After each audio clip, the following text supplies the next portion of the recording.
اعوذ باللہ من الشیطان الرجیم بسم اللہ الرحمن الرحیم رب اشرح لی صدری ویسر لی امری واحلل عقدۃ من لسانی یفقہوا قولی وجعلنی وزیرا من اہلی ربی زدنی علما۔ السلام علیکم ورحمۃ اللہ وبرکاتہ۔ اللہ تعالیٰ قرآن میں سورہ آل عمران میں فرماتا ہے، اگر تم اللہ سے محبت کرتے ہو تو میری یعنی اللہ کے رسول کی پیروی کرو، اللہ تم سے محبت کرے گا۔ ہم سب اللہ کی محبت حاصل کرنا چاہتے ہیں۔ اگر رسول پاک صلی اللہ علیہ وآلہ وسلم کی پیروی ہی وہ فارمولہ ہے تو کیسے اور کیوں اللہ کی محبت سے محروم رہیں؟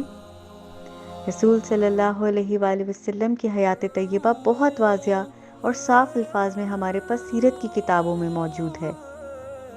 سیرت طیبہ میں رسول پاک صلی اللہ علیہ وآلہ وسلم کے بہت قریب جو انسان رہے وہ ہمارے پیارے صحابہ رسول ہیں۔ صحابہ رضی اللہ عنہ اجمعین کے حالات سے ہمیں بہت کچھ سیکھنے کو ملتا ہے۔ ہمارے جیسے عام انسان جب ایمان کی دولت سے مالا مال ہوئے اور نبی صلی اللہ علیہ وآلہ وسلم کی توجہ اور صحبت سے فیضیاب ہوئے تو وہ عظیم مجاہد، مجدد اور مومن بن گئے، جن کے بارے میں روم اور ایران کے مورخین نے لکھا کہ محمد کے وفادار اور جانثار ساتھیوں پر مبنی لشکر کو کبھی شکست ہو ہی نہیں سکتی۔ اسلام ایک ناقابل تسخیر قلعہ ہے اور یہ اصحاب اس کی مضبوط فصیلیں اور دیواریں ہیں۔ یہ وہ انسان ہیں جن کی معصومیت میں کی گئی غلطیوں کی معافی کے لیے آسمان سے قرآن کی آیات نازل ہوئیں۔ جب انہوں نے اپنے آپ کو توبہ کے لیے گھروں میں قید کیا تو جبریل امین ان کی آزادی اور معافی کی بشارتیں لے کر اترے۔ جب ان بیویوں نے اپنے خانگی مسائل کی شکایت کی تو اللہ نے پوری سورت ان کی سفارش میں نازل فرمائی۔ جب ان کو نبی کی محفل میں نبی کی توجہ نہ ملی تو اللہ نے اپنے حبیب کی سرزش فرمائی۔ یہ کوئی معمولی انسان ہرگز نہیں تھے۔ ان کے حالات اور واقعات ہماری زندگی کے لیے مشعل راہ ہیں۔ ان کی قربانیوں سے ہمیں اپنے دین کی صحیح حیثیت معلوم ہوتی ہے۔ اسی لیے اس رمضان میں ہم نے ایک کتاب کا انتخاب کیا ہے۔ کتاب کا نام ہے حیات صحابہ کے درخشاں پہلو۔ حیات صحابہ کے درخشاں پہلو 536 صفحوں پر مشتمل ایک کتاب ہے جس کی تالیف عبد الرحمن رافت الباشا صاحب نے کی اور اس کا اردو ترجمہ محمود احمد غضنفر صاحب نے کیا۔ حیات صحابہ کے درخشاں پہلو سورہ من حیات صحابہ کا اردو ترجمہ ہے۔ اس کتاب کے آخر میں محمود احمد غضنفر صاحب بہت ہی خوبصورت دعا کے ساتھ فرماتے ہیں، الہی ہمیں تیرے پیارے نبی حضرت محمد صلی اللہ علیہ وآلہ وسلم کے تمام صحابہ کرام سے گہری محبت اور عقیدت ہے۔ الہی ہمیں روز قیامت صحابہ کرام رضی اللہ عنہ میں سے کسی ایک کا ہی ساتھ نصیب فرما دینا۔ الہی یہ بات تیرے علم میں ہے کہ ہم صحابہ کرام رضی اللہ عنہ سے خالص تیری رضا کی خاطر محبت کرتے ہیں۔ میں امید کرتی ہوں کہ ہم سب ان واقعات سے بھرپور فائدہ اٹھائیں گے انشاءاللہ تعالی۔ میری دعا ہے کہ یہ آپ کے لیے حیات بخش ثابت ہو اور اس سے آپ کی شخصیت میں نکھار پیدا ہو، آمین ثم آمین۔ ام المومنین حضرت ام سلمہ رضی اللہ عنہ۔ حضرت ام سلمہ رضی اللہ عنہ، آپ کیا جانیں کہ حضرت ام سلمہ رضی اللہ عنہ کون ہیں؟ ان کا باپ قبیلہ مخزوم کا ایک قابل رشک سردار تھا اور وہ دنیائے عرب کا ایک بڑا معروف سخی تھا۔ لوگ اسے مسافروں کا زاد راہ سمجھا کرتے تھے کیونکہ قافلے جب اس کے گھر کی طرف روانہ ہوتے یا اس کی رفاقت میں سفر کرتے تو اپنے ساتھ زاد راہ لے کر نہ جاتے، اس لیے کہ سب کے اخراجات یہ خود برداشت کیا کرتے تھے۔ حضرت ام سلمہ رضی اللہ عنہ کے خاوند عبداللہ بن عبد الاسد کا شمار ان 10 صحابہ کرام رضی اللہ عنہ میں ہوتا تھا جو سب سے پہلے مسلمان ہوئے۔ ان سے پہلے صرف حضرت ابو بکر صدیق رضی اللہ عنہ اور چند دیگر صحابہ رضی اللہ عنہ مسلمان ہوئے تھے۔ حضرت ام سلمہ رضی اللہ عنہ اپنے شوہر کے ساتھ ہی مسلمان ہو گئی تھی اور ان کا شمار ان صحابیات میں ہوتا ہے جنہیں اسلام قبول کرنے میں سبقت حاصل ہے۔ حضرت ام سلمہ رضی اللہ عنہ اور ان کے شوہر کے اسلام قبول کرنے کی خبر جنگل کی آگ کی طرح چہار سو پھیل گئی۔ قریش غصے میں آ کر ان دونوں کو ایسی دردناک سزائیں دینے لگے جس سے مضبوط چٹانیں بھی لرز جائیں، لیکن ان کے پائے استقلال میں کوئی لغزش پیدا نہ ہوئی۔ جب صحابہ کرام رضی اللہ عنہ مصائب کی چکی میں بری طرح پسنے لگے تو رسول اکرم صلی اللہ علیہ وآلہ وسلم نے اپنے صحابہ کرام رضی اللہ عنہ کو حبشہ کی طرف ہجرت کر جانے کی اجازت دے دی۔ ان مہاجرین میں یہ دونوں میاں بیوی بھی تھے۔ حضرت ام سلمہ رضی اللہ عنہ اور آپ کے خاوند اپنا معزز گھرانہ اور عالی شان گھر چھوڑ کر اللہ سبحانہ و تعالیٰ کی خوشنودی حاصل کرنے کے لیے ایک ان دیکھی منزل کی طرف روانہ ہو گئے۔ سرزمین حبشہ میں مقیم مہاجرین کے پاس اس قسم کی خبریں مسلسل آنے لگیں کہ مکہ معظمہ میں مسلمانوں کی تعداد میں بڑی تیزی سے اضافہ ہو رہا ہے۔ حضرت حمزہ رضی اللہ عنہ بن عبد المطلب اور حضرت عمر بن خطاب رضی اللہ عنہ کے اسلام قبول کرنے سے مسلمانوں کی قوت میں بے حد اضافہ ہو چکا ہے۔ قریش کی جانب سے اظہار ثانی ختم ہو چکی ہے۔ یہ سن کر مہاجرین نے اطمینان کی سانس لی اور ان میں چند ایک نے مکہ معظمہ واپس جانے کا عزم کر لیا اور کشاں مکہ معظمہ روانہ ہو گئے۔ ان واپس آنے والوں میں ام سلمہ رضی اللہ عنہ اور آپ کا شوہر بھی تھا، لیکن ان واپس آنے والے مسلمانوں کو جلد ہی اس بات کا احساس ہو گیا کہ انہوں نے واپس آنے میں جلد بازی سے کام لیا ہے۔ جو خبریں ان کے پاس پہنچ رہی تھیں ان میں بہت زیادہ مبالغہ تھا۔ صحیح صورتحال یہ تھی کہ جب حضرت حمزہ رضی اللہ عنہ اور حضرت عمر صدیق رضی اللہ عنہ مسلمان ہوئے تو قریش اور زیادہ بھڑک اٹھے اور انہوں نے مسلمانوں پر مزید ظلم ڈھانا شروع کر دیا، جس سے مسلمانوں کی مشکلات میں بے پناہ اضافہ ہو گیا۔ مشرکین مکہ مکرمہ میں آباد مسلمانوں کو ایسی دردناک سزائیں دیں جن کی مثال نہیں ملتی۔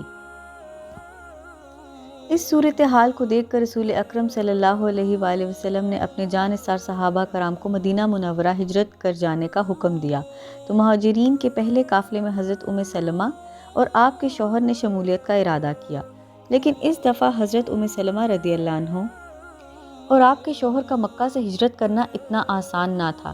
اس دفعہ انہیں انتہائی مشکلات کا سامنا کرنا پڑا۔ ہم یہاں مشکلات کی یہ کہانی حضرت ام سلمہ رضی اللہ عنہ کی زبانی آپ کو سناتے ہیں، اس لیے کہ جس طرح اپنی آپ بیتی وہ خود عمدہ پیرائے میں بیان کر سکتی ہیں، کوئی دوسرا اتنے اچھے اسلوب میں اسے بیان نہیں کر سکتا۔ حضرت ام سلمہ رضی اللہ عنہ فرماتی ہیں، جب حضرت ابو سلمہ رضی اللہ عنہ نے مدینہ ہجرت کر جانے کا عزم کر لیا تو انہوں نے مجھے ایک اونٹ پر سوار کیا۔ میرا ننھا بیٹا سلمہ میری گود میں تھا۔ انہوں نے اونٹ کی نکیل پکڑ کر سیدھا چلنا شروع کر دیا۔ ابھی ہم مکہ معظمہ کی حدود سے نکلنے نہ پائے تھے کہ میری قوم بنو مخزوم کے چند افراد نے ہمیں دیکھ لیا اور انہوں نے ہمارا راستہ روک لیا۔ انہوں نے ابو سلمہ رضی اللہ عنہ سے کہا، اگر تم نے اپنی مرضی کو ہم پر ترجیح دے ہی لی ہے تو اس عورت کو اپنے ہمراہ کیوں لے جا رہے ہو؟ یہ ہماری بیٹی ہے، ہم اسے تیرے ساتھ کسی دوسرے ملک جانے کی قطعاً اجازت نہیں دیں گے۔ پھر انہوں نے آگے بڑھ کر مجھے ان کے ہاتھ سے چھین لیا۔ جب میرے سرتاج شوہر کی قوم بنو اسد نے یہ منظر دیکھا کہ مجھے اور میرے بیٹے کو چھین کر لے جا رہے ہیں تو وہ غضبناک ہو گئے۔ انہوں نے کہا، اللہ کی قسم، ہم تمہارے قبیلے کو اس عورت کے پاس یہ بچہ نہیں رہنے دیں گے۔ تم اسے ہمارے قبیلے کے مرد سے زبردستی چھین کر لے جا رہے ہو۔ یہ ہمارا بیٹا ہے، اس پر ہمارا ہی حق ہے۔ پھر وہ میرے بیٹے کو مجھ سے چھین کر اپنے ساتھ لے گئے۔ یہ صورتحال میرے لیے ناقابل برداشت تھی۔ ہمارا شیرازہ بکھر گیا۔ شوہر مدینہ روانہ ہو گیا۔ بیٹے کو بنو عبد الاسد اپنے ساتھ لے گئے اور مجھے میری قوم بنو مخزوم نے زبردستی اپنے پاس رکھ لیا۔ ہمارے درمیان پل بھر میں جدائی ڈال دی گئی۔ میں ان روح فرسا صدمات کو برداشت کرنے کے لیے تنہا رہ گئی۔ میں غم غلط کرنے کے لیے ہر صبح اس مقام پر جاتی جہاں جدائی کا یہ واقعہ پیش آیا تھا۔ میں وہاں بیٹھ کر دن بھر روتی رہتی اور شام کے وقت گھر واپس آ جاتی۔ تقریباً 1 سال تک یہ سلسلہ جاری رہا۔ میں ایک دن وہاں بیٹھی رو رہی تھی کہ میرا ایک چچا زاد بھائی میرے پاس سے گزرا۔ میرا یہ حال دیکھ کر اسے مجھ پر رحم آ گیا اور اسی وقت جا کر میری قوم کے بڑوں سے کہا کہ تم اس مسکین عورت کو کیوں تڑپا رہے ہو؟ کیا تم اس کی حالت نہیں دیکھ رہے کہ یہ اپنے شوہر اور بیٹے کے غم میں کس قدر بے چین ہے؟ آخر اسے ستانے سے تمہیں کیا ملے گا؟ اس بیچاری کو چھوڑ دو۔ اس کی یہ باتیں سن کر ان کے دل نرم ہو گئے۔ انہوں نے مجھ سے کہا، ہماری طرف سے اجازت ہے، اگر تم چاہو تو اپنے خاوند کے پاس جا سکتی ہو۔ میں نے کہا، یہ کیسے ہو سکتا ہے کہ میں تو مدینہ چلی جاؤں، میرا لخت جگر بنو اسد کے پاس ہی رہے؟ تم ہی بتاؤ میرے غم کی آگ کیسے بجھے گی؟ میری آنکھوں کے آنسو کیسے خشک ہوں گے؟ میں ایسا ہرگز نہیں کر سکتی کہ اپنے شوہر کے پاس مدینہ چلی جاؤں اور اپنے ننھے بیٹے کو مکہ ہی میں رہنے دوں۔ میں اس کے متعلق مجھے کچھ معلوم ہی نہ ہو۔ مجھے اس غم میں مبتلا دیکھ کر کچھ لوگوں کے دل میں نرمی پیدا ہو گئی، اور بنو اسد سے اس سلسلے میں بات کی تو وہ بھی راضی ہو گئے، اور انہوں نے میرا بیٹا مجھے واپس دے دیا۔ میں نے سوچا کہ اب مجھے فوراً یہاں سے نکل جانا چاہیے کہ کہیں کوئی اور رکاوٹ پیدا نہ ہو جائے۔ میں نے جلدی جلدی تیاری کی، بیٹا گود میں لیا، اونٹ پر سوار ہوئی اور سوئے مدینہ اکیلی چل پڑی۔ مخلوق خدا میں بیٹے کے علاوہ کوئی بھی میرے ساتھ نہ تھا۔ جب میں مقام تنعیم پر پہنچی تو وہاں عثمان بن طلحہ رضی اللہ عنہ ملے۔ انہوں نے کہا، اے زادے مسافر کی بیٹی، کہاں جا رہی ہو؟ میں نے کہا، مدینہ منورہ اپنے خاوند کے پاس جا رہی ہوں۔ انہوں نے کہا، کیا اس سفر میں تمہارے ساتھ کوئی ہے؟ میں نے کہا، بخدا میرے ساتھ اللہ تعالیٰ کے سوا کوئی نہیں۔ اللہ کی قسم، اب میں تمہیں مدینہ پہنچا کر واپس آؤں گا۔ پھر اس نے اونٹ کی نکیل پکڑی اور آگے چل دیے۔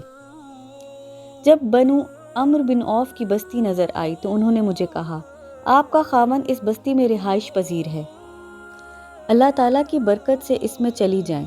یہ کہا اور ہمیں وہاں چھوڑ کر مکہ معظمہ واپس لوٹ گئے۔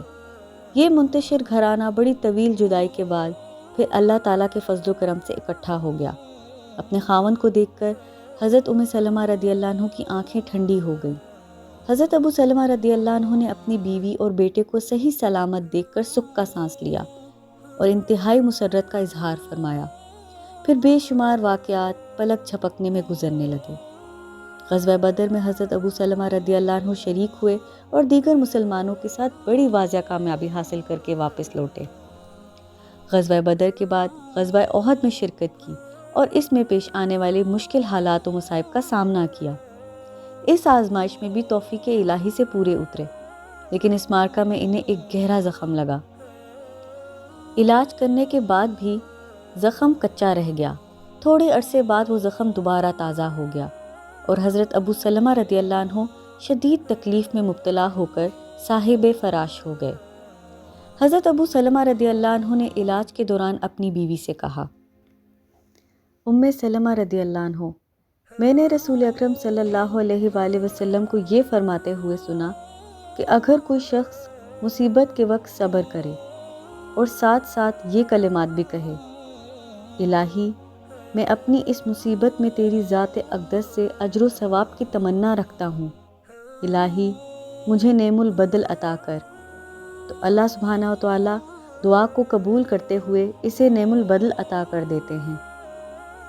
حضرت ابو سلمہ رضی اللہ عنہ کافی عرصے تک اسی بیماری میں مبتلا رہے۔ ایک دن رسول اللہ صلی اللہ علیہ وآلہ وسلم صبح کے وقت آپ کی تیمارداری کے لیے تشریف لائے۔ آپ تیمارداری کر کے ابھی واپس گھر کے دروازے تک پہنچے ہی تھے کہ حضرت ابو سلمہ رضی اللہ عنہ اللہ کو پیارے ہو گئے۔ رسول اکرم صلی اللہ علیہ وآلہ وسلم نے اپنے مبارک ہاتھ سے آپ کی آنکھیں بند کی اور آپ صلی اللہ علیہ وآلہ وسلم نے دعا کی، الہی ابو سلمہ رضی اللہ عنہ کو بخش دے اور اسے اپنے مقرب بندوں میں اعلیٰ مقام عطا کر، اور اس کے لواحقین کو صبر جمیل کی توفیق دے اور انہیں اس کا نعم البدل عطا کر۔ اے پروردگار عالم، اسے اور ہمیں بخش دے اور اس کی قبر کو فراخ اور منور فرما۔ اس موقع پر حضرت ابو سلمہ رضی اللہ عنہ کو یہ دعا یاد آئی جو حضرت ابو سلمہ رضی اللہ عنہ نے رسول اکرم صلی اللہ علیہ وآلہ وسلم کے حوالے سے بیان کی تھی، تو اس نے فوراً اپنے رب تعالیٰ سے التجا کی، الہی میں اپنی اس مصیبت میں تیری ذات اقدس سے اجر و ثواب کی نیت کرتی ہوں۔ لیکن اس کا دل یہ بات کہنے کے لیے آمادہ نہ ہو رہا تھا کہ وہ یہ کلمات کہے کہ الہی مجھے ان کا نعم البدل عطا فرما۔ وہ دل میں یہ سوچ رہی تھی کہ ان کا نعم البدل کون ہو سکتا ہے۔ بہرحال چاروں نہ چار انہوں نے کلمات مکمل کر لیے۔ حضرت ام سلمہ رضی اللہ عنہ کو پیش آنے والے اس حادثہ پر مسلمانوں میں غم کی لہر دوڑ گئی اور ہمدردی کے طور پر آپ کو بیوائے عرب کے نام سے یاد کرنے لگے۔ حضرت ابو سلمہ رضی اللہ عنہ کی وفات کے بعد چھوٹی عمر کی کثیر اولاد کے علاوہ عزیز و اقارب میں سے کوئی بھی بڑی عمر کا فرد موجود نہ تھا۔ اس صورتحال کے پیش نظر مہاجرین و انصار نے سوچا کہ حضرت سلمہ رضی اللہ عنہ کی نصرت ہمارا دینی فرض ہے، اس لیے ایام عدت گزر جانے کے بعد سب سے پہلے حضرت صدیق اکبر رضی اللہ عنہ نے نکاح کا پیغام بھیجا تاکہ انہیں مکمل تحفظ مل سکے، لیکن انہوں نے انکار کر دیا۔ پھر حضرت عمر بن خطاب رضی اللہ عنہ نے پیشکش کی، وہ بھی آپ نے قبول نہ کی۔ پھر چند دن گزر جانے کے بعد رسول اکرم صلی اللہ علیہ وآلہ وسلم نے پیشکش کی تاکہ ناتواں اولاد کو مکمل تحفظ مل سکے۔ حضرت سلمہ رضی اللہ عنہ نے عرض کیا، یا رسول اللہ صلی اللہ علیہ وآلہ وسلم، میری 3 معروضات ہیں۔ ایک تو میں انتہائی غسیل عورت ہوں، مجھے اندیشہ ہے کہ آپ کو میری کوئی بات ناگوار گزرے اور آپ مجھ پر ناراض ہو جائیں اور میں اللہ تعالیٰ کی طرف سے کسی عذاب میں مبتلا ہو جاؤں۔ اور دوسری بات یہ ہے کہ میں ایک عمر رسیدہ عورت ہوں، اور تیسری بات یہ ہے کہ میں عیالدار ہوں اور چھوٹے چھوٹے میرے بچے ہیں۔ یہ سن کر رسول اللہ صلی اللہ علیہ وآلہ وسلم نے ارشاد فرمایا، جہاں تک تیرے غسیل ہونے کا تعلق ہے، میں اللہ تعالیٰ سے دعا کروں گا، انشاءاللہ تیری یہ عادت کافور ہو جائے گی۔ جہاں تک عمر رسیدہ ہونے کی بات ہے، اب میں بھی تیری طرح عمر رسیدہ ہی ہوں، اور جو آپ نے عیالدار کا تذکرہ کیا ہے تو اسی لیے تو میں پیشکش کر رہا ہوں تاکہ ان کی ذمہ داری لے کر آپ کو اس پریشانی سے نجات دوں۔ اس کے بعد آپ رشتہ ازدواج میں منسلک ہو کر انہیں ہر قسم کی پریشانی سے نجات دلانے کا باعث بن گئے۔ اس طرح اللہ رب العزت نے حضرت سلمہ رضی اللہ عنہ کی دعا کو شرف قبولیت بخشا اور انہیں حضرت ابو سلمہ رضی اللہ عنہ کا نعم البدل عطا فرما دیا۔ رشتہ ازدواج میں منسلک ہونے کے بعد بنو مخزوم قبیلہ کی یہ ہند نامی عورت صرف سلمہ رضی اللہ عنہ ہی نہ رہی، بلکہ انہیں ام المومنین بننے کا عظیم شرف بھی حاصل ہو گیا۔ اللہ سبحانہ و تعالی حضرت سلمہ رضی اللہ عنہ کا چہرہ جنت میں روشن کر دے۔ اللہ تعالیٰ اس سے راضی ہو اور وہ اللہ سے راضی ہوں۔